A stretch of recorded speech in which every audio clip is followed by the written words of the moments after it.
Բլոգերներն անդրադարձել են ինձ, մի հատ լսենք ու իրանց պատասխանենք։ Ռունը կապուտա, մերը կարմիր, դու տենց յուրահատուկ տեղից ես եկել։ Շորտ ծախող, ուտելիք նկարող, շատ եք սենց վերևից նայում, չգիտեմ ձեզ ում տեղն եք դնում, բայց այս վիդեոն մի հոգու ուղղված չի։ Արսինե ջան, հենց չի հատուկ քեզ եմ վեկալեք, քո վիդեոն շուտվանից տեսել եմ,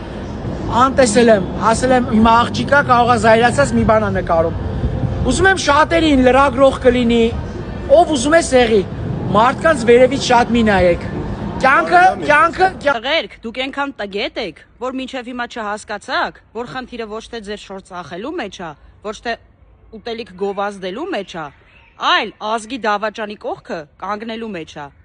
Քանի որ դուք ես վստահ եմ, երբևիցե չեք եղել Արցախում, չեք եղել Շուշիում, հավանաբար չեք էլ ծառայե, չգիտեք բանակի արժեքը, այ որ իմանայիք, այդ ոսկի ցեպով, կասկայով, բրոնի ժիլետով, ներողություն արտահայտությանս համար կապիկություններ չէի կանի, չէի գնա սատարի այն մարդուն, ով ասում է,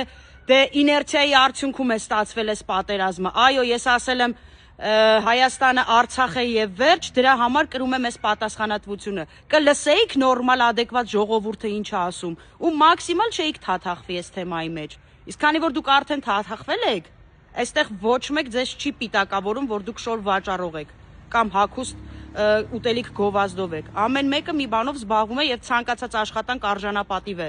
Արժանապատիվ չէ կանգնել դավաճանի, հողատուի, կապիտուլյանտի, զինվորին զոհվածի մոր վրա հարձակվողի, ահաբեկողի եւ նմանատիպ լիքը օղիների կողքին։ Այ դա է ձեր խնդիրը, որ այսօր դուք թիրախավորվում եք։ Իսկ ես ձեր կողմից արժանանալով հայհոյանքների անանուն, ֆեյք, կեղծ, պատրաստ եմ եւ կրում եմ դրա պատասխանատվությունը։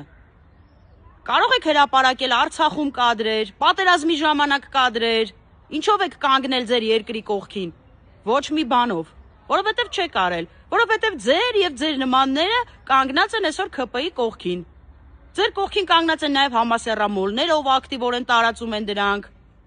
Եվ կամ ձեր ամենալավագույն քայլը չխառնվելն էր, իսկ խառնվելուց պատրաստ եղեք կրեք դրա պատասխանատվությունը։ Ձեր անձը եւ ձեր աշխատանքը ոչ մեկ չի թիրախավորում։ Թիրախավորում է ձեր պահվածքը, որ կանգնում եք դավաճանի, կապիտուլյանտի, հողատուի կողքին։